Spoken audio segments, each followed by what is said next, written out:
What is going on, guys, ladies and gentlemen?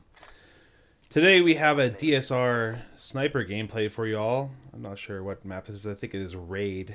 I have a decent game here. I mean, it's not my best. It is the best so far that I've had in Black Ops 2 with the sniper rifle.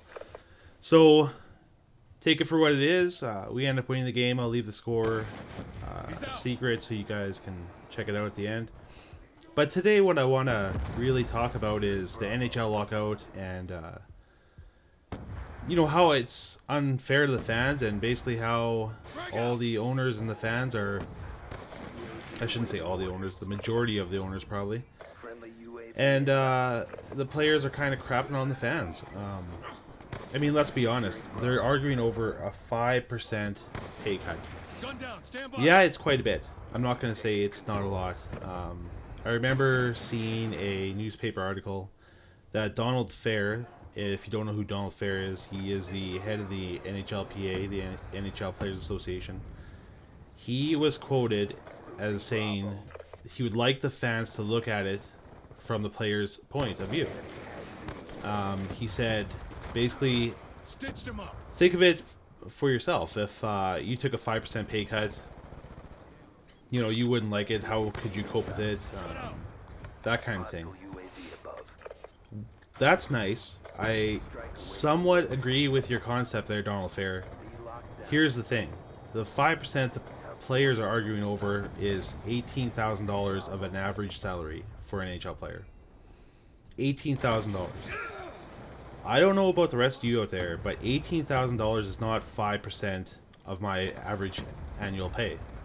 $18,000 is more around 20% of what I make a year. I don't calculate that. If I lost $18,000 a year, you know, that's a huge salary cut on my part. $18,000 of $3 million or $3.5 million, whatever it works out to be, of an average NHL player is not that much. It may seem like a lot to the average person, but it's not that much in the grand scheme of things for a multi-millionaire.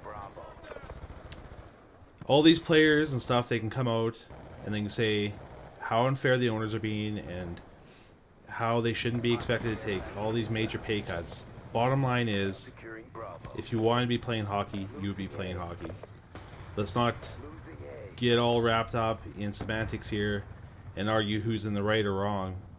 They're both in the wrong, players and owners, and somebody needs to take responsibility for this before it gets too out of hand and we lose another season. We have lost 2 seasons now, potentially 2 seasons in the past 8 years. We've already lost half of this season. This needs to end. They cannot lose a full season over 5% pay cut and how they get to a 50-50% revenue sharing. That can't happen. I hope it doesn't happen. And as a fan, a long-time fan of the NHL, I can't say that I will never watch the game. When it does come back, I will watch it again. But this is just disgusting to a fan. And even just to an average person thinking about what they're arguing over. It's greed. That's all it boils down to. And I hope sometime in the near future they find a way to work it all out. But moving on,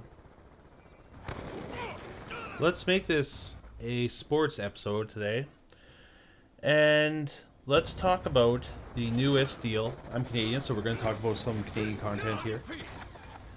The big deal that just went down in Major League Baseball in the offseason between the Toronto Blue Jays and the Marlins.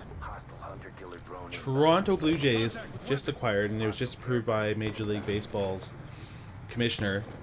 They had just required an all-star shortstop in the name of Jose Reyes, right-handed pitcher Josh Johnson, left-hander Mark Burley, and catcher John Buck, who used to be on the Toronto Blue Jays, and outfielder Emilio Bonifacio. Now, this is huge. We all know that if you watched Major League Baseball and if you ever followed the Blue Jays, I don't know if you have, but they had major starting lineup problems last year. Not so much infield and outfield, but they had problems with their starting pitching rotation. This adds 2 starting pitchers to their rotation. Josh Johnson is an okay pitcher. He's pretty much average. But left-hander Mark Burle is absolutely outstanding. He could actually be their ace, depending on whether Ricky Romero, what he does next season or not. And as far as the other players, Jose Reyes and John Buck, that's just the icing on the cake. Again, Jose Reyes is an all-star shortstop. He has been for years. A lot of baseball professionals and a lot of baseball experts say that this actually puts the Blue Jays over the top, that they actually can compete now with the likes of the Yankees, the Boston Red Sox, the Tampa Bay Rays. I almost called them the Devil Rays, but their name changed a while ago. What do you think? I mean, if this does put them over the top, it's a pretty exciting time for Canadian baseball fans. They say that this is the biggest deal for Toronto since the acquisition of Joe Carter and Frank McGrath. Now, that is huge. Like I said, this is an exciting time for Canadian baseball fans and Toronto Blue Jays fans in total, and I can't wait to see how it pans out. I guess what I wanted to end this commentary with is let's kind of go back to the lockout. It has to do with every major sports league out there, though. And it's how much the average player is making. Like I said, the NHL average player is making around $3 to $3.5 million a season, which is a crazy amount of money. Most people would never see that in their lifetime, and they get that per season for doing something they love, playing a sport. Good on them. They're better at it, obviously, than anybody else out there, and that's why they have the job. But I mean, these salaries in every major sports league are unbelievable.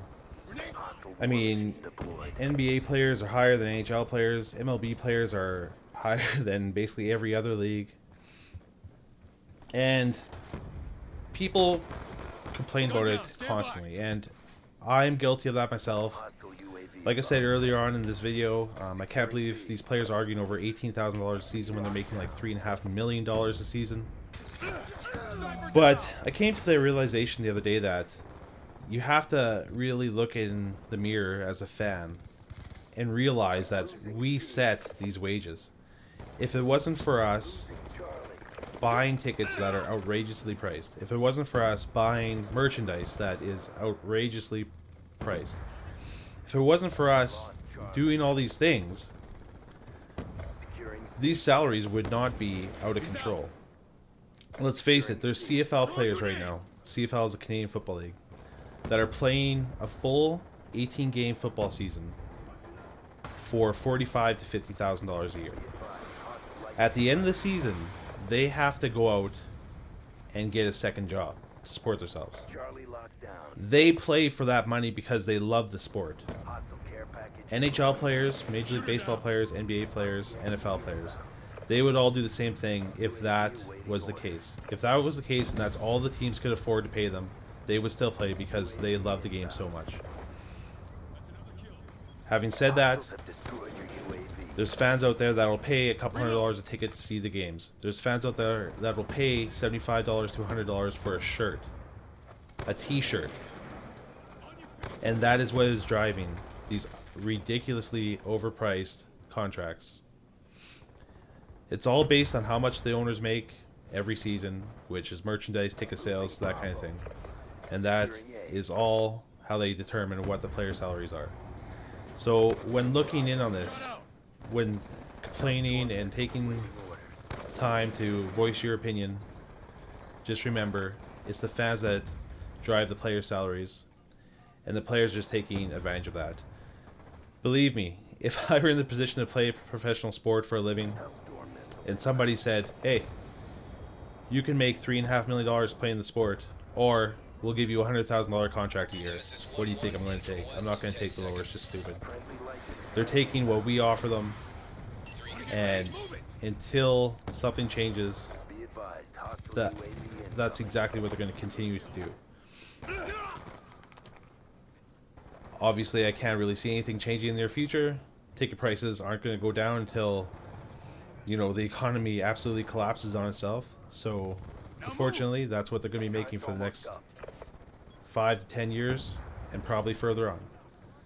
But remember, it is our actions that drive the player salaries, so don't get mad at them for accepting these wages.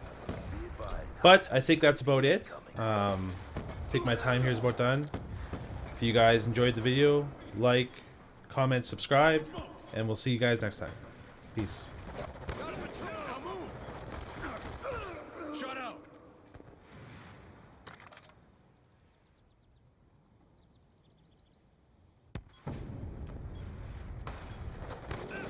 On your feet.